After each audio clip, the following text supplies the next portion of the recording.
Now, we want to make sure that Australia's monetary policy framework delivers the right decisions and makes the right calls for the Australian economy and for the Australian people. That's what has been motivating this report, the work of the review panel and the thinking of the Albanese government for some months. Now, the government agrees in principle with all 51 of the recommendations made in this report that I'm releasing today. The 51 recommendations are organised under 14 headings and grouped into 5 areas in particular. Ensuring we have a clear and robust monetary policy framework, effective monetary policy decision-making and accountability, an open and dynamic Reserve Bank that facilitates constructive internal debate, more robust governance arrangements and steps to ensure the RBA leaders drive institutional and cultural change as well.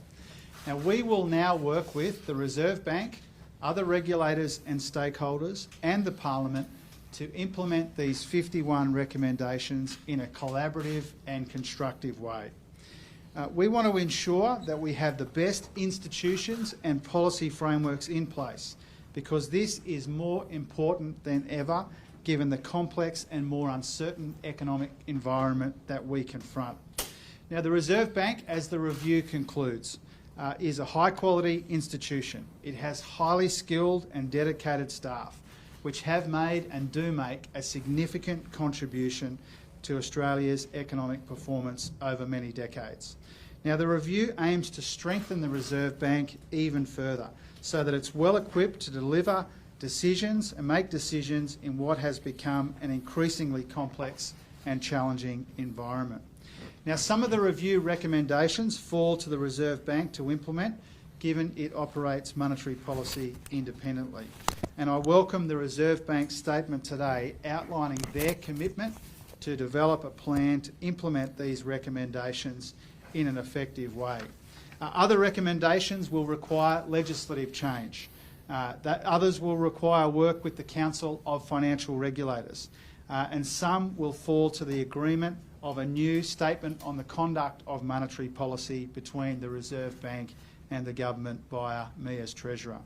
I intend to work closely with the opposition and the crossbench to ensure we build the right institutions and frameworks to support a better future and a better central bank as part of that. Now, subject to those consultations and that support from the opposition in particular, we intend to introduce legislation to reinforce the independence of the Reserve Bank by removing the government's right to veto its decisions. We intend to introduce legislation to strengthen the RBA's mandate and clarify that our monetary policy framework has dual objectives of price stability and full employment. And we also will seek to establish separate monetary policy and governance boards to strengthen expertise, decision-making and bring us more into line with world's best practice. We will also update the statement on the conduct of monetary policy. This statement is an agreement between myself and the RBA. When I came into this role less than 12 months ago, I put off releasing a new statement so that we could reflect the outcomes of this review in the new statement, which hasn't been updated since 2016. And the updated statement will reaffirm our commitment to the independence of the Reserve Bank and our support for the inflation targeting framework. It'll also set out our shared understandings for strengthening decision-making, accountability and transparency in monetary policy decisions in line with the recommendations of this review that I'm releasing. It is my hope that we can work towards having an agreed statement in place by the end of the year, and that the recommendations of the review can be in place, ready to implement and ready to go by the middle of 2024. Now, as I said before, there are some areas that fall to the RBA to implement themselves, and I do again want to acknowledge the government's statement today that he will work with his colleagues to develop a plan to implement those changes. Now, the review also made a number of welcome suggestions to make appointments of external members to RBA boards more open and transparent, and we support these recommendations as well. In fact, we have already taken steps in this direction in anticipation by running an expression of interest process for the first time to help inform the latest round of board appointments. And today I'm really pleased and really proud to announce that the government has appointed Dr. Ian Ross and Ms Alana Rubin as part-time members of the Reserve Bank Board. Dr. Ross will bring a deep understanding of labour markets and economics, having led the Fair Work Commission and as a private lawyer and as an advocate for workers as well. Alana Rubin has over 20 years of corporate board experience across diverse sectors of our economy and extensive experience in financial services, infrastructure, property, tourism and manufacturing as well. Ian Ross and Alana Rubin are highly capable people, and I have absolutely no doubt that they will make important and excellent contributions to the Reserve Bank Board going forward. I want to thank Wendy Crate and Mark Barnaba for the contribution that they have made to the board over a number of years now during what was an extremely difficult period for the economy and for the Reserve Bank as well. Mr Barnaba will continue to serve on the board until his term ends, and I thank him for that as well. Wendy and Mark have been absolutely first-class members of the Reserve Bank Board, and I thank them for their contribution. Wendy finishes up at the next meeting, Mark in a couple of months' time, and Ian and Alana will be very worthy, very important replacements for Wendy and for Mark. I wanted to finish on this set of points about my gratitude for the way that the Reserve Bank, and particularly Governor Lowe, but also the opposition and particularly the Shadow Treasurer, have engaged with this process over recent months. We have said from the beginning that we want to see changes to the Reserve Bank made in a bipartisan way if we can.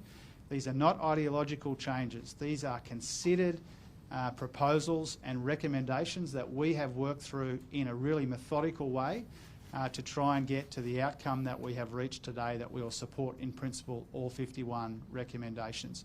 It's no small thing for the Reserve Bank Governor to engage in a process like this. It can be uncomfortable, and so I really did want to acknowledge and thank Phil Lowe for the way that he's engaged with me and the way that he has engaged with the review over some time. And similarly, I did want to acknowledge Angus Taylor. Now, Angus and I have our differences across a range of policy areas, but he has engaged, I believe, in this process in a considered way and in a cooperative way. I have arranged multiple briefings from the review panel over a period of some months. I provided the final report to him immediately after I briefed my Cabinet colleagues on the contents of the report, and I have engaged with him, including this week, on the contents of the report, and I appreciate the way that he has engaged with it. I want to work with the Parliament, including the opposition, the stakeholders and regulators, the Reserve Bank and its board, and the broader Australian community to bed down these recommendations, because this is all about ensuring we have the right economic institutions and the right frameworks in place to support a better future for all Australians. Over to you. Treasurer, you praised Phil Lowe, but the fact is he's had his hands on the helm of what's arguably the biggest impact on the economy with interest rates. Does this new collaborative approach put you back in charge of the bridge, the Treasurer of Australia? Does that put you on the bridge in charge, notwithstanding the new communal strategy? Well, the Governor of the Reserve Bank has a difficult job to do, and the Treasurer of Australia has a difficult job to do, and he does his job independently of me. And this report that we're releasing today and the recommendations in the report are about bolstering the independence of the Reserve Bank, not undermining that independence. Now, it's no secret that Governor Lowe has had a difficult job to do, and the Reserve Bank Board has had to make a series of difficult decisions. And what I've tried to do as Treasurer, indeed before that as well, is not to preempt or second-guess decisions taken by the Reserve Bank Board. This review that I'm releasing today is not about taking shots at anyone. It's not about one decision or one piece of advice or even one set of decisions.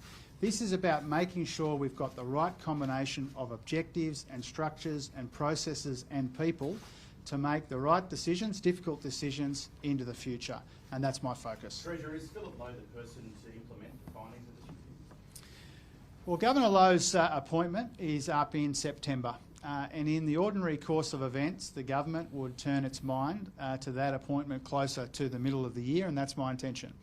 My focus has been working with the Governor, with the opposition and others, and particularly with the review panel, to finalise and now release the recommendations of the RBA review.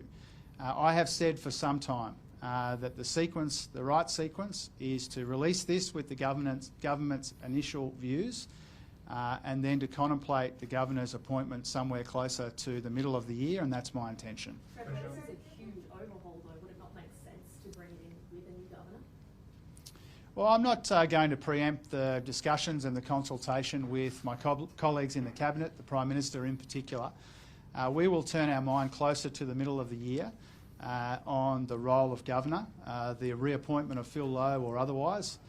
We've said for some time that that's our intention. I see no reason to change that. In the normal course of events, that appointment would be considered closer to the middle of the year, and that's the timetable that we have in mind. Treasurer, does this review show that the RBA in recent years hasn't really lived up to the expectations Australia has of it to do its job?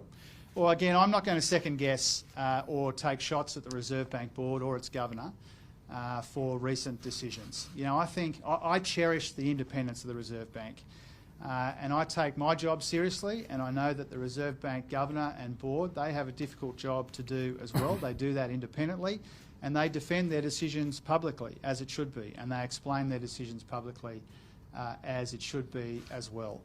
There is some commentary and analysis about the making of monetary policy in recent years. I'll encourage people to check that out, but my job is very different. Not to second-guess decisions taken, but to make sure we have the best combination of transparency and independence and expertise so that we have a world-class Reserve Bank into the future. The report recommends We'll go here, and then we'll go Adam, and here again. Given that full employment will now be given equal consideration to meeting the inflation target, do you think there's a case for a union member to be put on a new monetary policy board? Well, first of all, I think it is entirely appropriate, and I enthusiastically support the Reserve Bank's dual objectives outlined in this review. We want price stability and we want full employment, and those are the two most important goals for the Reserve Bank and its board. When it comes to making sure that there are a diverse range of views on the board, you know, I think that there is a role for somebody who understands, is an expert in the labour market, and particularly in wages, the relationship between all of the other issues that the Reserve Bank Board grapples with and considers and contemplates. I think the prospects for Australian workers should be front and centre in those considerations. And in the appointment I've made today of Ian Ross, you know, there is probably nobody better placed in Australia to understand the performance of the macroeconomy in relation to the wages and living standards of ordinary working people, and that's why I've appointed him. I think I said I'd go Adam, then here, and then I'll come to you. The report recommends that the 6 external members include somebody with industrial relations experience. Is your interpretation of that to give the unions a voice? I certainly intend to make sure that the interests of workers are front and centre, and that's why I've appointed Ian Ross today, because nobody knows more, I think, than the interaction of the broader economic settings and the wages and living standards of Australian workers than someone like Ian Ross. I think that workers do deserve a voice around the Reserve Bank table, and I think that Ian Ross's appointment today satisfies an important objective, which is to make sure that the wages and living standards of ordinary working Australians are considered and contemplated as the Reserve Bank takes its decisions. The review mentions the word diversity 50 times, and it highlights that there is a significant deficiency in diversity in senior leadership and the executive of the Reserve Bank. And if you look at the website, you can see that quite clearly. You've made 2 announcements today. Are there no candidates from a more diverse background that you could put on the board to more accurately reflect Australia's makeup? Well, I share the review's concerns about diversity at the Reserve Bank and more broadly in our economic institutions. I think it is an issue, particularly when it comes to gender, but there are all kinds of diversity that we need to factor in.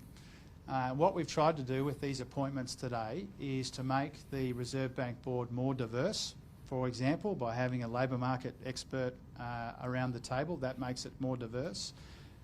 And Alana Rubin brings, really a quite impressive array of experience to the board as well. So there are all kinds of ways to boost diversity on the board, and our intention, whether it's in the bank itself or on the board or in our broader economic institutions, is to make them as diverse as we can. Specifically speaking about cultural diversity, people from non-English speaking backgrounds, people born overseas. Yeah.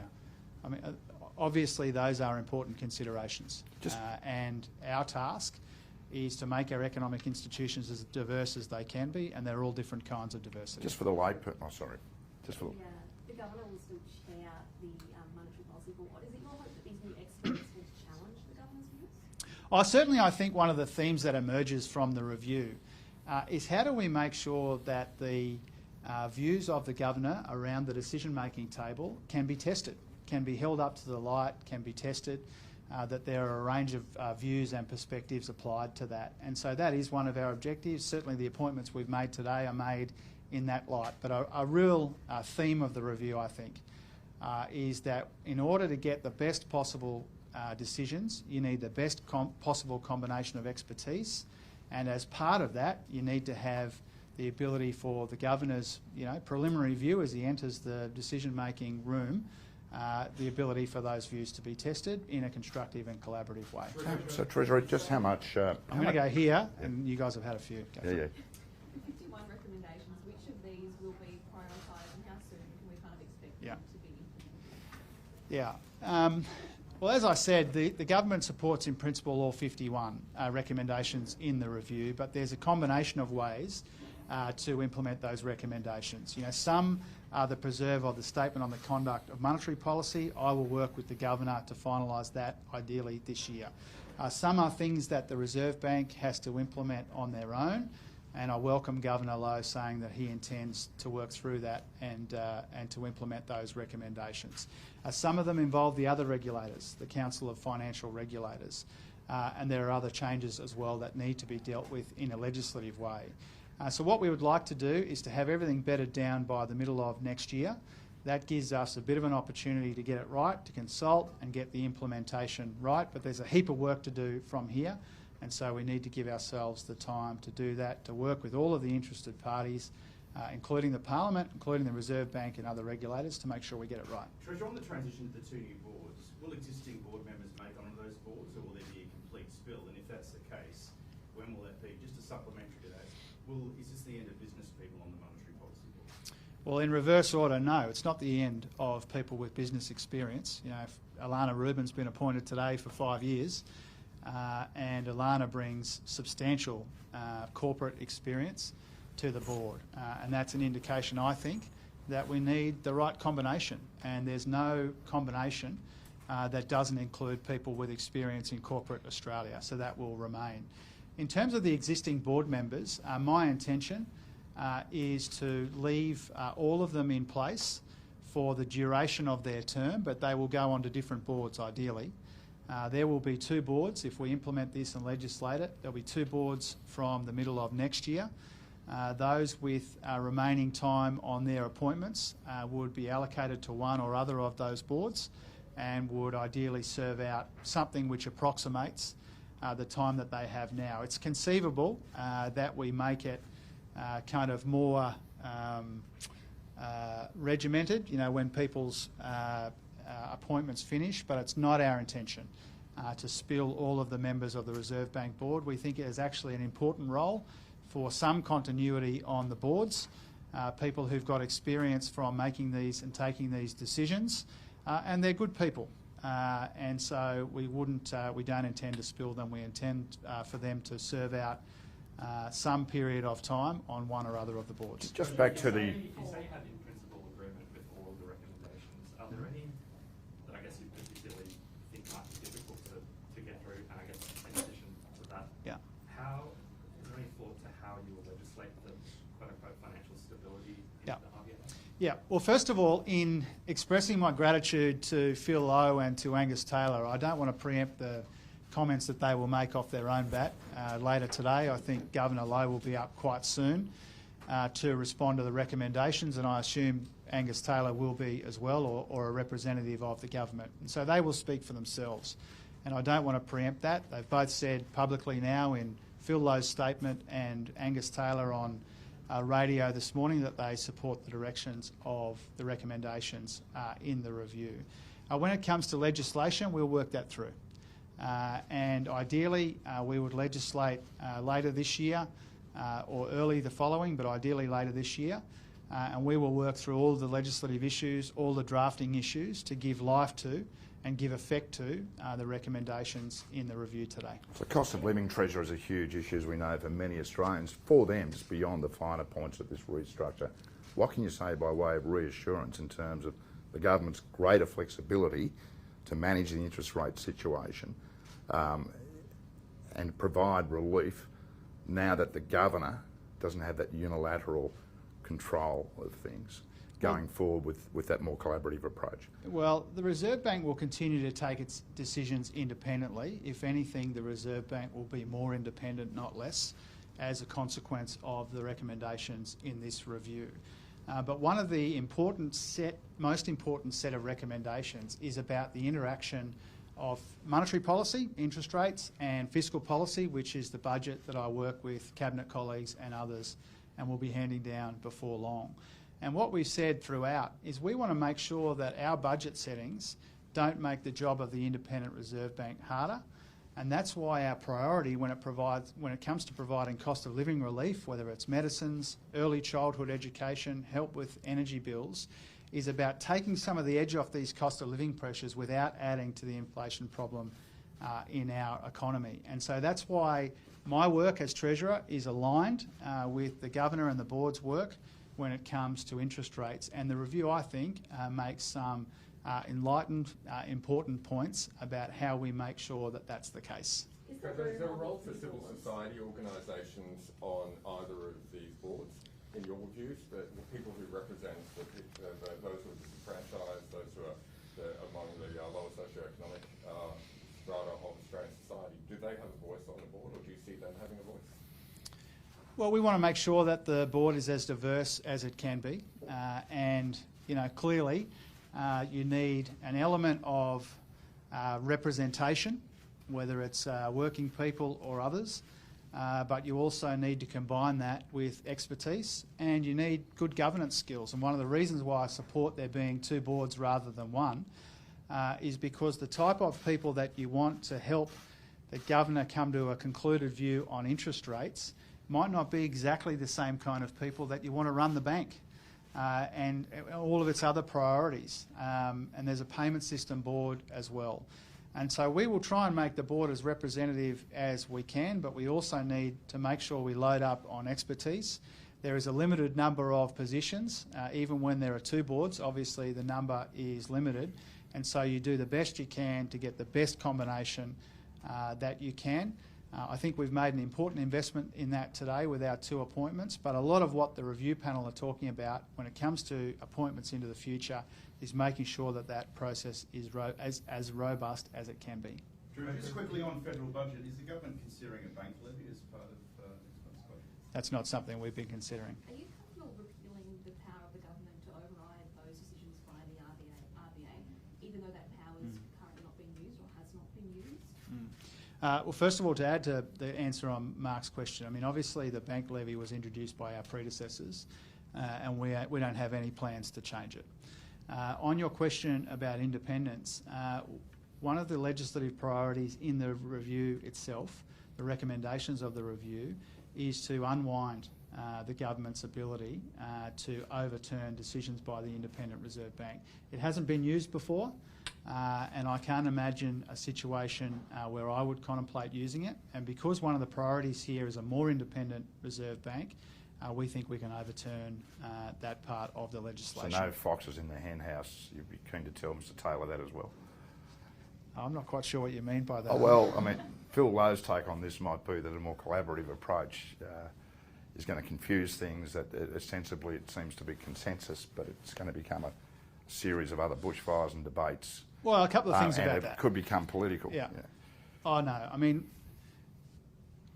we don't want there to be any element whatsoever of politicisation when it comes to the Reserve Bank. And the changes recommended by the review panel are about making the Reserve Bank more independent, not less, but also where there are areas where that is unclear, to clarify that. Where there's an opportunity to better understand the work that the Reserve Bank does independently and the work that the government does independent of the Reserve Bank, is to make sure that their decisions on monetary policy and our decisions on fiscal policy are broadly aligned. And I think that's been our objective all along, but to the extent that the review panel has been able to grapple with that and express a view on that, I think it's a welcome one. I've just got two questions from the gallery in Canberra that I wanted to cover off. How achievable is the July 1 start date? We are confident that we've given ourselves enough time to bed down the recommendations of this review, but there's a legislative part of this. There's a statement on the conduct of monetary policy, and there's other work to do as well. There's a lot of work that we need to do to bed this down. We'll do that work, ideally have it all sorted by the 1st of July 2024, and we'll do that in consultation and collaboration with the Parliament and with the Reserve Bank as well. When do you expect the legislation to introduce? That'll be determined at a later date, ideally before the end of the year, but subject to consultation with other parties in the Parliament, particularly the opposition, and also this is largely the preserve of Tony Burke and others. Our legislative timeframe will be determined, but clearly, we've given ourselves a bit over a year to bed all of this down, and legislation's part of it, so we'll give ourselves enough time. Similarly, another question from the gallery is about the legislative timeframe. What sort of legislation? Again, we will work closely with the Reserve Bank and with the opposition and others to get the legislation right and to introduce it in a timely fashion. The next question is about the statement on the conduct of monetary policy. Would it be substantially larger and longer now that it's got more elements? Well, we will now work closely with the Reserve Bank on the statement on conduct of monetary policy, but I think people can anticipate, given the substantial work that we've been given by the recommendations of the review panel, that will be a more intensive, more detailed process than usual, but I'll work together with the bank and others in a collaborative way to make sure that we land that with the intention of finalising that by the end of the year. Does it mean it would be updated more often? Well, that's a decision for future treasurers to make. Certainly what I've tried to do is make sure that we've got the timing right so that the statement reflects the recommendations of the review. And then lastly, will it need extra funding to carry out the changes? The Reserve Bank will absorb any costs in the usual way. They operate their budget largely independent from us, and if there are changes which are proposed in the recommendations here, which the Reserve Bank is going to pick up and run with, it will be their responsibility. One from Ross Greenwood here, would you mind? This is the report Last one. basically enshrines full employment as a target for the Reserve Bank. Yeah. What's your definition of full employment? Yeah, well, thanks Adam and Ross. So this will be the last one. Now, obviously the definition of full employment is contested, and the fact that we've got unemployment at 3.5% is really quite a remarkable achievement in the context of all the pressures we've got coming at us from around the world. The Reserve Bank has said publicly in evidence to the Parliament that they consider full employment to be in the low fours. The assumption that the Treasury uses in the budget papers is 4.25%. They seem like useful, workable definitions of full employment. But if you ask 10 economists what a full employment is, you might get 10 different views about that. That's fine. It's a contested concept, but for our purposes, we use 4.25%, and the Reserve Bank uses something similar. Thanks very much.